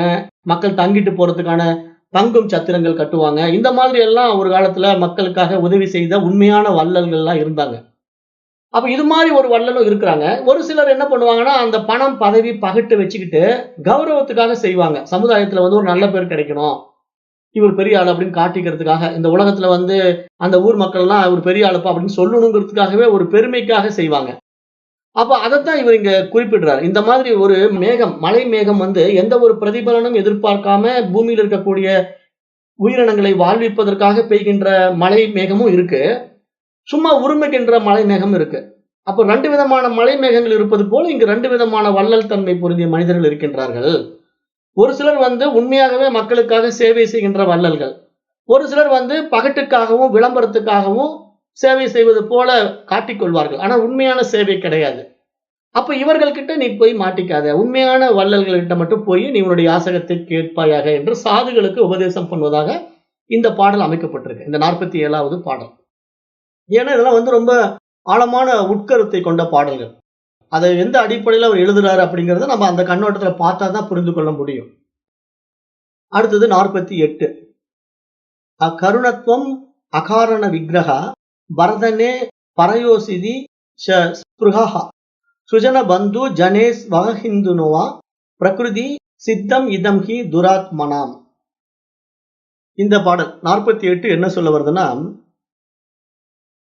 கருணை இல்லாதவர்கள், காரணமின்றி பகைமை உணர்வு கொண்டவர்கள், பிறர் செல்வங்களை அபகரிப்ப நினைக்கின்றவர்கள், பிறர் மனைவியின் மீது ஆசை கொண்டவர்கள், அப்புறம் நல்ல மக்கள் மற்றும் உற்றாரிடத்திலே பொறாமை குணம் கொண்டவர்கள், இவை எல்லாமே தீய உள்ளம் கொண்டவர்களுக்கு இயல்பாகவே இருக்கின்ற குணங்கள் என்பதாக இந்த 48வது பாடல்ல சொல்லிடுறார். அதாவது 48வது பாடல்ல இவர் சொல்ல வர்ற கருத்து என்ன அப்படின்னா, தீய மனிதர்களிடத்துல இந்த குணமெல்லாம் இருக்கும். இதெல்லாம் அவர்கிட்ட இயல்பாவே இருக்கும். என்னென்ன குணம்? கருணை இருக்காது. அந்த தீயவர்கிட்ட கருணை இருக்காது. அப்புறம் காரணம் இல்லாம பகைமை கொண்டு விடுவார்கள். எதற்காக நம்ம இடத்துல விரோதம் பண்ணிக்கிறாங்கன்னே தெரியாது. ஆனா காரணம் இல்லாம விரோத மனப்பான்மையை காட்டுவார்கள். அப்புறம் மற்றவருடைய செல்வத்தை அபகரிக்க நினைப்பார்கள். அதே மாதிரி மற்றவர்களுடைய மனைவியின் மீது ஆசைப்படுவார்கள். இவர்கள் நல்ல மக்கள் அல்லது இவர்களுடைய உற்றார் உறவினர்களிடத்துல கூட பொறாமை கொள்வார்கள். இதெல்லாம் தீயவர்களிடத்தில் இருக்கின்ற இயல்பான குணம் என்பதாக இந்த 48வது பாடல்ல இப்படிப்பட்ட ஒரு கருத்தையும் முன்வைக்கிறார். ஏன்னா நம்ம பர்த்ருஹரியினுடைய பாடல்கள் எல்லாம் அப்படியே ஒவ்வொன்றா பார்க்கும்போது எல்லாமே அப்படியே மக்களுக்காகவும் மன்னனுக்காகவுமே இங்க பேசிக்கிட்டு இருக்காரு. எல்லாமே கலந்து தான் வரும். அப்படி நம்ம ஒன் பை ஒன்னா பார்க்குறோம். இப்ப இதெல்லாம் வந்து நம்ம புரிஞ்சுக்கணும். அப்ப இந்த மாரி கேரக்டர் இருந்தா அவன் கண்டிப்பா கெட்டவனா தான் இருப்பான் அப்படிங்கிறதுக்கு நமக்கு ஒரு உத்தரவாதம் கிடைக்குது இல்லையா? ஒரு மனிதன் எப்படிப்பட்டவன் அப்படிங்கிறத நம்ம ஐடென்டிஃபை பண்றதுக்கு. அப்ப இவன்லாம் தீயவர்களும் இப்படித்தான் இருப்பாங்க அப்படிங்கிறது நமக்கு ஒரு புரிதல குடுக்குறார். அடுத்தது 49. துர்ஜனக பரிஹர்தவ்யோ வித்யயா லக்ருதோபீஷன் மணினா அலங்கிருதக சர்ப கிம் அசௌன பயங்கரஹ. இந்த 49வது பாடல் என்ன சொல்லுதுன்னா, ஒரு கெட்டவன், ஒரு தீயவன் இருக்கிறான். அவன் கல்வி கற்று விடுகிறான். அவன் படிச்சிட்டான். ஆனா, அவன் அந்த படிப்பினால பட்டம் வாங்கியிருக்கலாம். ஒரு டாக்டரேட் பட்டம் வாங்கியிருக்கலாம். ஒரு பெரிய புரொஃபஸரா இருக்கலாம். என்ன ஒரு துறையில வேணா அவன் இருக்கலாம். கல்வியினால் அலங்கரிக்கப்பட்டிருந்தாலும், அவனை நாம் தவிர்க்க வேண்டும் அப்படிங்கிறாரு. ஏன்னா, ஒரு தீயவன் வந்து நெறைய படிச்சுட்டான் அப்படிங்கிறதுக்காக, அவனுக்கு நம்ம முக்கியத்துவம் குடுக்கக்கூடாது. காரணம் ஏன் அப்படின்னா, அவன் ரத்தினங்களால் அலங்கரிக்கப்பட்ட அச்சம் தரக்கூடிய பயங்கரமான பாம்பு அப்படிங்கிறார். மணினா அலங்கிருதகா சர்பகா கிம் அசௌன பயங்கரகாங்கிறார். அவன் எப்படிப்பட்டவன்? அதாவது கல்வி அறிவு பெற்று விட்டான் அப்படின்னா, அவன் வந்து ரொம்ப அருமையான ஆள் அப்படிங்கிற முடிவுக்கு வந்துட முடியாது. ஏன்னா, அந்த கல்வி அறிவு கற்றவர்கள்ல தீயவர்கள் இருக்கிறாங்க. ஏன்னா, எல்லாருமே நல்லவர்களா இருக்கிறது இல்லையா? கெட்டவனும் கல்வி கற்றுக்கொள்கிறான். இப்ப இன்றைக்கு அப்படித்தான் இருக்கு. இன்றைக்கெல்லாம் வந்து பாத்தீங்கன்னா, பெரிய பெரிய துறை இருக்கு இல்லையா? அதாவது நிர்வாகத்திறன் இருக்கக்கூடிய துறைகள் இருக்குது இல்லையா? அரசாங்கத்திலேயே இருக்கு. ஆட்சியாளர்களிடத்துல இருக்கு. அப்ப நீங்க வந்து ஒரு போலீஸ் அதிகாரி அல்லது ஒரு மேஜிஸ்ட்ரேட், ஒரு ஜட்ஜ் இந்த மாதிரி எல்லாம் பதவி எடுத்துக்கிறாங்க இல்லையா? பெரிய பெரிய பதவிக்கு வராங்க இல்லையா? இவங்க எல்லாம் படித்தவர்கள் தான். ஆனா அந்த பதவிக்குள்ள இருக்கிறவன் படித்தவனா இருந்தாலும் தீயவனாக இருந்தா அவன் எப்படிப்பட்ட காரியங்களை செய்யறான்? சமுதாயத்துக்கு சீர்கேடு செய்யறான். அவன் உயர்ந்த பதவியில உட்கார்ந்து இருக்கலாம். அவனால சமுதாயம் நன்மையை அடையாது. அவனால சமுதாயம் தீமையை தான் அடையும். ஏனென்றால் அவன் ரத்தினங்களால் அலங்கரிக்கப்பட்ட அச்சம் தரக்கூடிய பயங்கரமான பாம்பு அப்படிங்கறதையும் அந்த காலத்துல சொல்லிடுறாரு. படிச்சுட்டாங்கிறதுக்காக அவனை நம்பிடாதீங்கப்பா. அவன் படிச்சிருப்பான். ஆனா பட்டமெல்லாம் வாங்கியிருப்பான். பதவியில கூட இருப்பான். ஆனா அவன் வந்து பாம்பு. எப்படிப்பட்ட பாம்பு? ரத்தினங்களால் அலங்கரிக்கப்பட்ட பாம்பு. ஒரு பாம்பே வந்து விஷம் குடிக்கக்கூடிய ஒரு விஷயம். அத போய் பக்கத்துல போனா கண்டிப்பா அது நம்மள தாக்கிடும், போட்டுடும். அப்ப பாம்ப நம்ம நெருங்குனா நமக்கு மரணம் நிச்சயம். ஆனா அது ரத்தினங்களால அலங்கரிக்கப்பட்டிருக்குங்கிறதுக்காக நம்ம போய் பக்கத்துல போய் அத பிடிக்க முடியுமா? ஆஹா! பாம்பு வந்து ரத்தின கற்களால அலங்கரிக்கப்பட்டிருக்குங்க. அருமையா இருக்கு பாம்புன்னு போய் நம்ம பக்கத்துல போய் பாம்ப நெருங்குனோம்னா என்ன ஆகும்? அந்த பாம்பினுடைய குணத்த அது காட்டிடும். ரத்தினக்கல்லால அலங்கரிக்கப்பட்டிருந்தாலும் பாம்பினுடைய குணம் வந்து விஷத்தை கக்குவது. அதுபோல தீயவர்கள் கல்வியினால் அலங்கரிக்கப்பட்டிருந்தாலும், மிகப்பெரிய கல்வியாளர்களாக இருந்தாலும், அவர்கள் நிச்சயமாக தவிர்க்கப்பட வேண்டியவர்கள் அப்படிங்கிறது இந்த 49வது பாடல்ல சொல்லியிருக்காரு. அதுதான் நம்ம இங்க புரிஞ்சுக்கணும். அடுத்தது 50வது பாடல். ஜாட்யம் ஸ்ரீமதி கன்யதே பிரதரசௌ தம்பகா சுசௌ கைதவம் சூரே நிக்ருணதா முனவ் விமதிதா தைன்யம் பிரியாலாபினி தேஜஸ்வின்ய வலிப்த முகரதா வக்தர்ய சக்தி ஸ்திரே தத்தோ நாம குணோ பவேத்ச குணினாம் யோ துர்ஜனைர் நாங்கிதகா. இந்த பாடல், இந்த 50வது பாடல் என்ன சொல்ல வருது அப்படின்னு பாத்தீங்கன்னா, மீண்டும் அவர்களை பத்தியே பேசுறார். அந்த தீயவர்கள் வந்து கல்வி கற்று விட்டார்கள், பெரிய கல்விமான்களாக இருக்கிறார்கள். சமுதாயத்திலே அங்கீகரிக்கப்படக்கூடிய ஒரு பெரிய பதவியிலேயே கூட இருக்கலாம் தீயவர்கள்.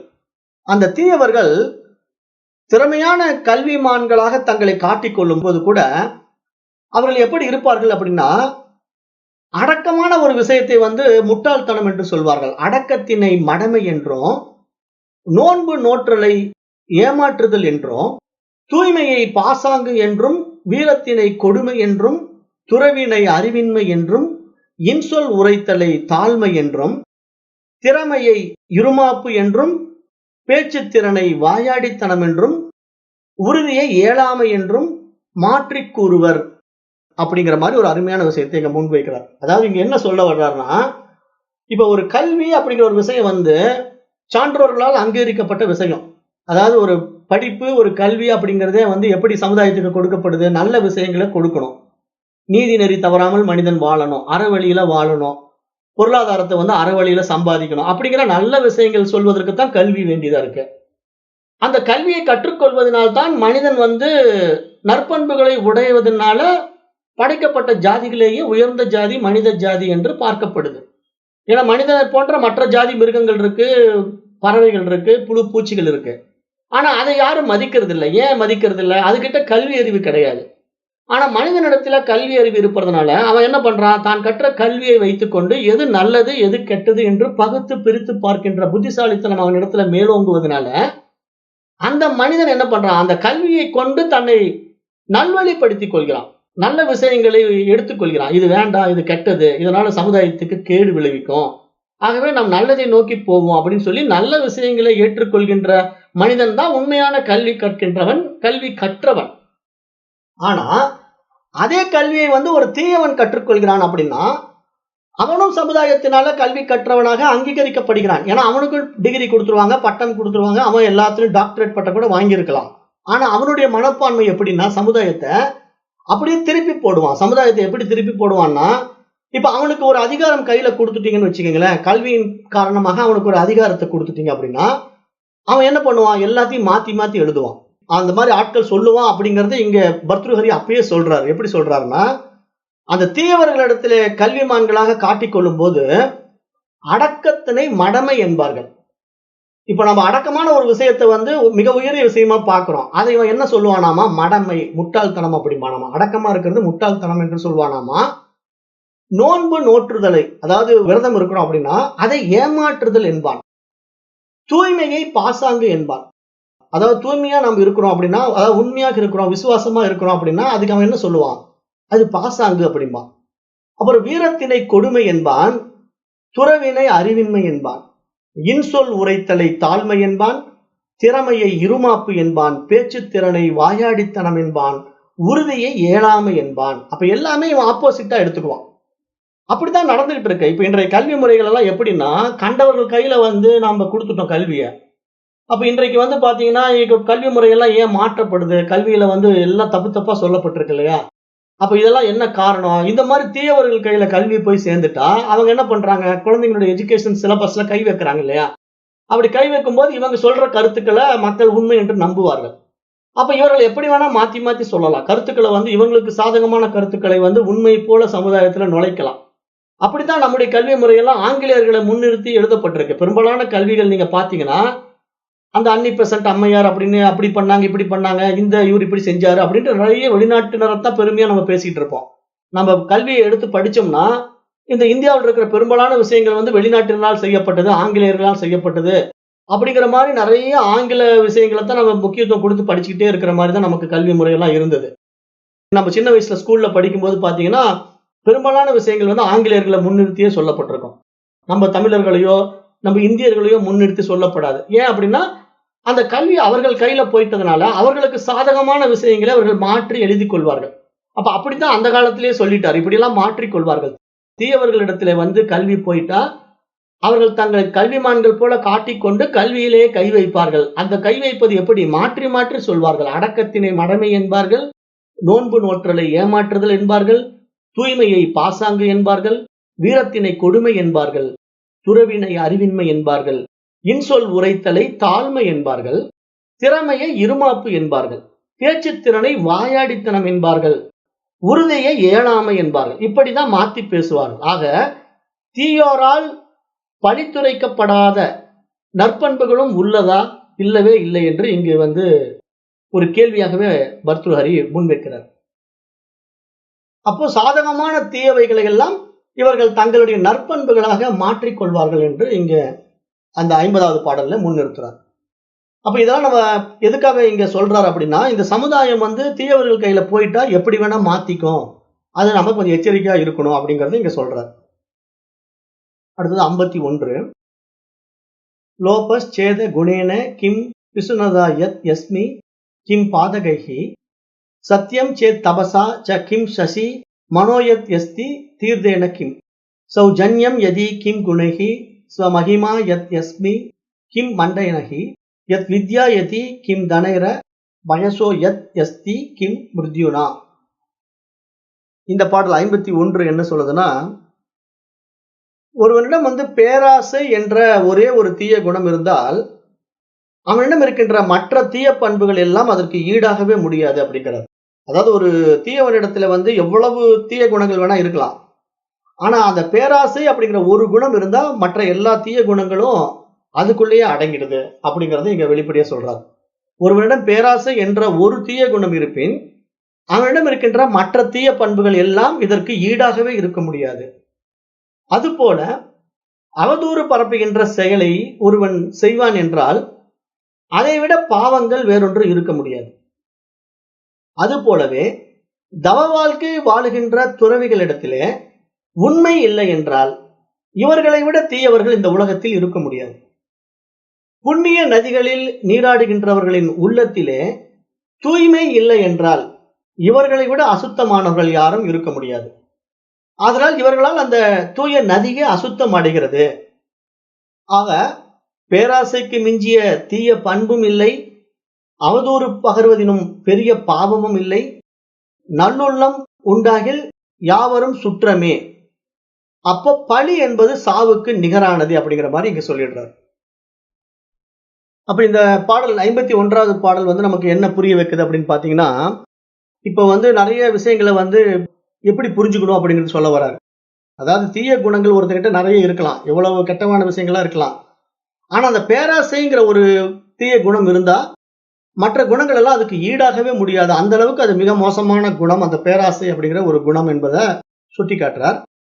அப்புறம் இந்த அவதூறு பரப்புறாங்க இல்லையா, ஒரு விஷயத்தை தப்பா சொல்றாங்க. அது எதுக்காக? மற்றவர்கள் மீது ஒரு பழி போடுறது, அவதூறு பரப்புவது, இதெல்லாம் ஒருத்தன் செய்யறான் அப்படின்னா அதை விட பாவம் வேற இருக்கவே முடியாது அப்படிங்கிறார். ஏன்னா பாவம்ங்கிறத எத்தனையோ பாவங்கள் இருக்கு இந்த உலகத்துல. ஆனா இந்த அவதூறு பரப்புகின்ற செயலை ஒருத்தர் செய்துட்டான்னா அதை விட பாவம் வேற பாவமே இல்லை. அப்படிங்கும் போது நம்ம இங்க என்ன புரிஞ்சுக்கணும்? அந்த அவதூறு பரப்புகின்ற பழி சொல்லுகின்ற விஷயம் மிகப்பெரிய பாவமாக நம்ம இங்க பாக்குறோம். அப்புறம் தவ வாழ்க்கை வாழுகின்ற துறவிகள் இருக்காங்க இல்லையா, அவங்க என்ன பண்ணுவாங்கன்னா வேடம் போட்டுக்குவாங்க. அதாவது துறவ வாழ்க்கை வாழுகின்றேன் என்று சொல்லுவாங்க, காவி வேட்டி கட்டுக்குவாங்க, உத்ராட்சி கொட்டையெல்லாம் போட்டுக்குவாங்க, துறவி என்பதாக காட்டுவாங்க. ஆனா உண்மை இல்லைன்னு வச்சுக்கோங்களேன், அவங்க கிட்ட வேடதாரிகளாக இருக்கிறாங்க அப்படின்னா இவர்களை விட தீயவர்கள் இந்த உலகத்தில் யாரும் இருக்க முடியாது அப்படிங்கிறாங்க. ஏன்னா அது உண்மையும் கூட தானே. இன்றைக்கு பாத்தீங்கன்னா பெரும்பாலான தீயவர்கள் இந்த ஆன்மீக பாதையில ஆக்குப்பை பண்ணிட்டாங்க. நம்ம நிறைய பாக்குறோம். இன்னைக்கு ஆன்மீகமே யாருக்கிட்ட இருக்குன்னா தீயவர்கள் கிட்ட தான் இருக்கு. இப்ப ஆன்மீகம்ங்கிற விஷயத்துல நீங்க எங்கேயாவது போனீங்கன்னா லாக் ஆயிடுவீங்க. காரணம் என்னன்னா ஆன்மீகம்ங்கிறதே நல்லவங்க கிட்ட இல்ல, எல்லா கெட்டவங்க தான் இன்னைக்கு ஆன்மீகத்துக்குள்ள இருக்கிறாங்க. ஏன்னா அதுதான் அவங்களுக்கு சேஃப்டி. அதாவது அந்த மாதிரி ஆன்மீகத்துக்குள்ள வந்துட்டா அவங்க பாதுகாப்பா இருக்கலாம். கெட்டவங்க இதுக்கு ஒரு கவசம் மாதிரி பயன்படுத்திக்கிறாங்க. ஆன்மீகத்தை ஒரு கவசம் மாதிரி பயன்படுத்திக்கிறாங்க. அப்போ நாம இந்த ஆன்மீக பாதையில இந்த மாதிரி நிறைய பேரை சந்திக்கிறோம். அந்த காலத்திலே சொல்றாரு, இந்த மாதிரி ஒரு தவ வாழ்க்கை வாழுகின்ற துறவிகள் போல ஒருத்தன் இருப்பான். ஆனா அவன்கிட்ட உண்மை இல்லை அப்படின்னா அவனை விட கெட்டவர்கள் யாரும் இங்க இருக்கவே முடியாது அப்படின்னு சொல்லிட்டாரு. அப்புறம் இங்க நிறைய பேர் புண்ணிய நதிகள்ல போய் நீராடுறேன்னு போறாங்க இல்லையா. கங்கை போய் குளிக்கிறேன், காசியில போய் குளிச்சுட்டு வரேன், பத்ரிநாத் போறேன், ரிஷிகேஷ் போறேன் அப்படின்ட்டு எல்லாம் பெருமை அடிச்சுக்கிட்டு நிறைய பேர் போவாங்க. ஏன்னா அந்த புண்ணிய நதிகள்ல போய் குளிச்சா இவங்க பாவம் எல்லாம் தீந்துடும் அப்படிங்கிற ஒரு நம்பிக்கை இருக்கிறதுனால. ஆனா இவர் என்ன சொல்றாருன்னா, அந்த புண்ணிய நதிகளில் நீராடுகின்றவர்களிடத்திலே உள்ளத்தில் தூய்மை இல்லை என்றால் இவர்களை விட அசுத்தமானவர்கள் யாரும் இருக்க முடியாது. அப்ப இவர்களால் அந்த நதியே அசுத்தம் அடைகிறது அப்படின்னு சொல்றாரு. அப்ப இதுல இருந்து நம்ம என்ன புரிஞ்சுக்கணும்? இங்க இவங்க ஏதோ தான் போய் பாவத்தை கரைச்சிக்கிறேன் அப்படின்னு சொல்லிட்டு மனதுல தூய்மை இல்லாம பண்ணாத அக்கிரமெல்லாம் பண்ணிட்டு பாவ மன்னிப்பு கேட்கறதுக்கு போற மாதிரி இவங்க போய் ஏதோ நதிகள்ல போய் நீராடிட்டு வந்தா பாவம் தீந்துடும் அப்படின்னு நினைச்சுக்கிட்டு இருந்தாங்கன்னா நிச்சயமா அவங்க பாவம் எல்லாம் தீராது. இவர்களால் அந்த நதியும் பாவம் அடைஞ்சிடும்.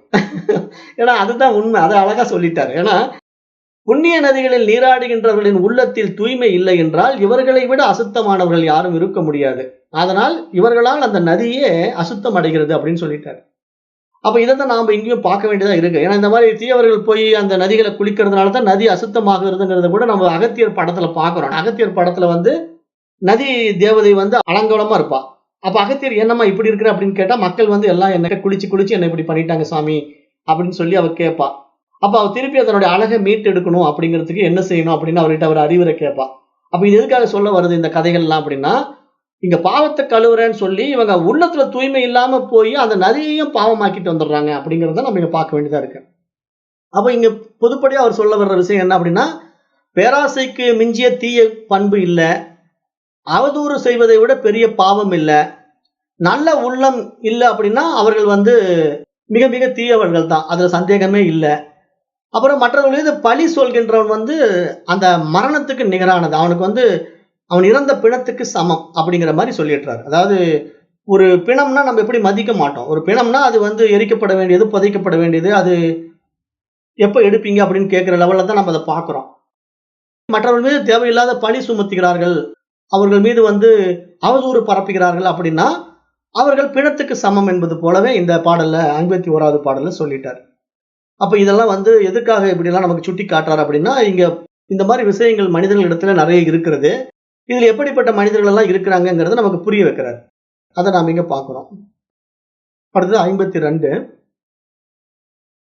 சசி திவச தூசரோ கலித யவ்வன காமினி சரோ விகத வாரிஜம் முகம் அனக்ஷரம் ஸ்வாக்ருதேகே பிரபுர்தன பிராயணக சதததுர்கதக சஜ்ஜனோ நிர்பாண கணகதக கலோ மனசி சப்த சல்யாணி மே. இந்த 52வது பாடல் என்ன சொல்லுது அப்படின்னா, பகலில் மங்களாக தெரிகின்ற நிலவு, இளமையை இழந்த அழகி, தாமரையற்ற தடாகம், கல்வி அறிவற்றவன், பொருளீட்டலே நோக்கமாக கொண்டவன், வறுமையில் வாடுகின்ற நல்லவர்கள், அரசவையில் இடம்பெற்ற தீயவன், இந்த ஏழும் என் உள்ளத்தை துளைக்கின்ற அம்புகள் அப்படிங்கிறார். இங்க பர்த்ருஹரி வந்து அவருடைய உள்ளத்தை துளைக்கின்ற 7 அம்புகள் சொல்றார். என்னுடைய உள்ளத்தை வந்து இந்த 7 விதமான அம்புகள் வந்து தாக்குது. அது என்னென்ன அம்புகள் அப்படின்னா, பகல் நேரத்துல மங்களாக தெரிகின்ற நிலவு, இளமையை இழந்த அழகி, தாமரையற்ற தடாகம், கல்வி அறிவு இல்லாதவன், பொருளீட்டலையே நோக்கமாக கொண்டவன், வறுமையில் வாடுகின்ற நல்லவர்கள், அரசவையில் இடம்பெற்ற தீயவன். ஆக இந்த 7 விஷயங்கள் வந்து அவருடைய உள்ளத்தை துளைக்கின்ற 7 அம்புகள் பார்க்கிறார். அப்ப என்ன இதற்கு காரணம் அப்படிங்கிறது வந்து அவர் நிறைய உள்ளார்ந்த அர்த்தங்களை வச்சிருக்காரு. அதாவது இந்த விஷயத்தினால நம்ம அடைய வேண்டியது என்ன அப்படின்னா, அந்த மாதிரி ஒரு சூழ்நிலை ஏற்பட்டு விட்டா அதனால பலன் இல்லாம போயிடுது இல்லையா? அதை வந்து இவர் வெளிப்படையா சொல்றார்.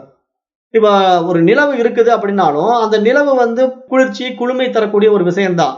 ஆனா அது வந்து இரவுல தான் நமக்கு அந்த குளுமையும், குளிர்ச்சியும் குடுக்குற மாரி அந்த நிலவு இருந்தாலும், பகல்ல சூரியனால அந்த நிலவு வந்து மறைக்கப்பட்டுடுது. சூரியனுடைய ஒளி வந்து நிலவினுடைய ஒளியை விட அதிகமாக இருக்கிறதுனால, அந்த நிலவு இருப்பது நமக்கு சரியா தெரியறதில்ல. அப்போ அந்த நிலவினுடைய மகத்துவம் வந்து சூரியனால மறைக்கப்படுவது போலவும், அதனால நிலவினுடைய பெருமை அங்கு குன்றி விட்டது என்பதை ஒரு உதாரணமா எடுத்துக்கிறாரு. அப்புறம் இளமையை இழந்த அழகி அப்படிங்கன்னா என்ன அர்த்தம்? ஒருத்தி வந்து எவ்வளவுதான் அழகானவளாக இருந்தாலும், அவளிடத்துல இளமை இல்ல அப்படின்னா அந்த அழகி பயன்பட மாட்டா. அப்ப அவளால பிரயோஜனம் இல்ல அப்படிங்கிற ஒரு விஷயத்தையும் இங்க முன்வைக்கிறார். அப்புறம் ஒரு தடாகம் இருக்குன்னா, ஒரு குளம் இருக்கு அல்லது ஒரு ஏரி இருக்கு அப்படின்னா, அந்த ஏரி வந்து பார்ப்பதற்கு ரம்மியமா இருக்கணும்னா, அங்க தாமரை மலர்கள் இருக்கணும். தாமரையற்ற தடாகம். தாமரை இல்லன்னா, அந்த தடாகம் பார்ப்பதற்கு நல்லா இருக்காது இல்லையா? அப்ப அது போல தான் இங்க எல்லா விஷயங்களும். இப்ப கல்வி அறிவில்லாத மனிதர்களை இங்க ஒப்பீடு பண்றாரு. கல்வி அறிவற்றவன். அப்ப இங்க ஒரு மனிதன் இருப்பான். ஆனா, அவன் படிப்பறிவு இல்லாம, இந்த மாரி அத்தியாத்ம ஞானம் இல்லாம ஒரு மனிதனாக அவன் இருந்து பிரயோஜனம் இல்ல. அதனால கல்வி அறிவற்றவன். அப்புறம் பொருளீட்டலே நோக்கமாக கொண்டவன். பொருளாதாரத்துக்காகவே வாழ்க்கையை ஓடிக்கொண்டிருப்பவன். அப்புறம் வறுமையில் வாடுகின்ற நல்லவர்கள், அரசவையில் இடம்பெற்ற தீயவர்கள். இவர்கள் எல்லாம் வந்து என் உள்ளத்தை துளைக்கின்ற அம்புகள் என்பதாக இந்த 52வது பாடல்ல இதையும் அவருடைய கவிதையில முன்னிறுத்துறார். அப்ப இதெல்லாம் நம்ம பார்க்கிறோம். இப்ப 53 இது 53ஓட முடிச்சுக்கலாம். ந கஷ்சித் சண்ட கோபானாம் ஆத்மியோ நாம பூபுஜாம் போதாரம் அபி ஜுக்வானம் புருஷ்டோ வகத்தி பாவகா. இந்த பாடல் 53 என்ன சொல்லுதுன்னா, வேள்விகள் செய்கின்ற வேதிகளும் கூட நெருப்பு தொட்டால் சுடும். அதுபோல மிகுந்த கோபம் கொண்ட அரசனிடம் அவனுக்கு வேண்டியவர்கள் கூட நெருங்குவதற்கு அஞ்சுவார்கள் என்பது தான் இந்த பாடலுடைய பொருள். அதாவது இந்த பாடலுடைய பொருளை வந்து சூட்சமா பரிபாஷையா தான் பேசுறாரு. ஏன்னா மன்னர்கள் அப்படின்னாலும் ஞானிகள் அப்படின்னாலே வந்து எல்லா விஷயங்களும் வெளிப்படையா வெளிப்படுத்த மாட்டாங்க. கொஞ்சம் ஆழமா நம்ம அதை உள்ள புரிஞ்சுக்க வேண்டியது இருக்கு. அப்ப பொதுவா வந்து எதோட உவமானம் காட்டுறாருன்னா, ஒரு அரசன் வந்து கோபம் கொள்ளக்கூடிய ஒரு நிலை உண்டாகுது. அவர்களுடைய உறவுகள் மூலமோ வேண்டியவர்கள் மூலமாக ஒரு கோபம் கொள்ள வேண்டிய நிலை வந்தாலும் அந்த அரசன் வந்து தன்னுடைய கோபத்தை ஏன் வெளிப்படுத்துகின்றான் அப்படின்னா அவனுடைய அந்த அறமிலிருந்து அவன் தவற மாட்டான். அறம் தவறிட்டா அவன் அரச பதவியில் இருப்பதற்கு லாய்க்கு இல்லை.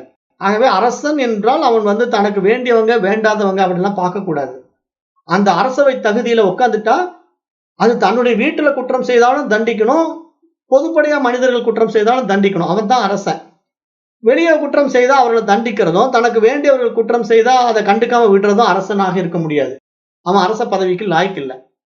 அப்ப அதை இங்க ஒப்பிடுறாரு. எப்படி ஒப்பிடுறாருன்னா, மிகுந்த கோபம் கொண்ட அரசனிடம் அவனுக்கு வேண்டியவர்கள் கூட நெருங்க அஞ்சுவார்கள். அப்படின்னா இங்க அரசன் கோபம் கொள்ளுகின்ற அளவுக்கு அந்த அரசனோடு இருக்கின்றவர் கூட தவறு செய்ய துணிய மாட்டார்கள். ஏன் அப்படின்னா வேள்விகள் செய்கின்ற வேதியர்களை கூட நெருப்பு தொட்டு விட்டா சுட்டுடும். இப்ப வேதிகள் வந்து என்ன பண்றாங்க, வேதம் ஓதும் போது வேள்விகள் நடத்துறாங்க இல்லையா, வேள்விகள்ல வந்து ஆகுதிகள் போடுவாங்க. அப்ப நெருப்பு வந்து தீப்பிழம்பு அப்படியே சுடர் விட்டு எரியும். அப்ப வேதிகள் வந்து இந்த மாதிரி எல்லாம் ஆகுதிகள் எல்லாம் போடுறாங்க, அக்னி பகவானை வந்து திருப்திப்படுத்துறாங்க அப்படிங்கிறதுக்காக நெருப்பு வந்து அவங்களை சுடாம விட்டுருமா? ஆக இவங்கெல்லாம் நமக்கு ஆகுதி போடுறாங்க, உணவு கொடுக்குறாங்க, நம்மள மதிக்கிறாங்க அப்படிங்கிறதுக்காக அக்னி பகவான் வந்து வேண்டாம் இவங்களை சுடக்கூடாது அப்படின்லாம் விடுறாரு. வேதிகள் வந்து நெருப்பை தொட்டா அவங்களுக்கும் சுடும். அது மாதிரி அரசனும் தனக்கு வேண்டியவர்கள் தவறு செய்தாலும் தண்டிப்பான் அப்படிங்கிற அடிப்படையில இந்த பாடல் இருக்கு. அப்ப இந்த பாடல் எல்லாம் வந்து பாத்தீங்கன்னா நம்ம அந்த சமஸ்கிருதத்திலிருந்து தமிழுக்கு மொழியாக்கம் பண்ணும்போது அந்த பாடலுக்கு உண்டான அர்த்தத்தை மட்டும் நம்ம எடுத்து மொழியாக்கம் பண்ணா புரியாத மாதிரி இருக்கும். என்னடா இது ஒரு குழப்பமா இருக்கு, என்னடா இது வேள்விகள் செய்கின்ற வேதிகள் கூட நெருப்பை தொட்டா சுடுங்கிறாங்க, அப்புறம் அரசனுக்கு கோபம் வந்தா வேண்டியவர்களும் நெருங்க மாட்டார்கள் அப்படின்னா எதுக்காக இது இங்க சொல்றாரு அப்படிங்கிற மாதிரி ஒரு குழப்பம் நமக்கு இருக்கும். அதனுடைய அர்த்தம் வந்து இப்படி புரிஞ்சுக்கணும், உள்ளார்ந்த அர்த்தம் வந்து நம்ம இப்படி புரிஞ்சுக்கணும் அப்படிங்கிறத இங்க பாக்குறோம். ஏன்னா அதுதான் அரசனுக்கு உண்டான தகுதி. தனக்கு வேண்டியவர்கள் வேண்டாதவர்களும் பார்க்க மாட்டான். அவனுடைய கடமை தவறாம அவன் அரசாட்சி செய்யறான். அப்ப அரசவையில் இருக்கின்ற அவனுக்கு வேண்டியவர்களாக இருந்தாலும் தவறு செய்தா அவன் தண்டிப்பான். அது மாதிரி வேதிகளாக இருந்தாலும் நெருப்பு அவர்களை சுடும். அந்த அடிப்படையில இந்த 53வது பாடலை நம்ம பார்க்கிறோம். அப்ப இது மாதிரி நிறைய பாடல்கள் வந்து நமக்கு நல்ல அறிவுரைகளை வழங்குவதாகத்தான் பர்த்ருஹரி அப்படியே கொண்டு போறார். அப்பப்போ அவருக்கு தோணுனதை எழுதியிருக்காரு. அதாவது ஒரு கோர்வையா இப்படித்தான் அப்படிங்கறதெல்லாம் ஒரு சிஸ்டமேட்டிக்கலாலாம் செய்யல. அதாவது இது வந்து இப்படித்தான் வரிசையா வரணும் அப்படிங்கறதெல்லாம் இல்ல.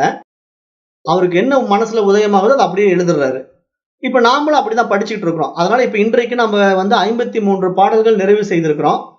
அப்ப நாளைய வகுப்புல இதுல இருந்து திருப்பி தொடருவோம். மொத்தம் 100 பாடல்கள் இருக்கு இந்த நீதி சதகத்துல. இப்ப நம்ம 53 பாடல்கள் பார்த்திருக்கிறோம். அப்போ இன்றைக்கு இதோடு நம்ம வகுப்பை நிறைவு செய்யலாம். நன்றி. ஓம் சத் சத்.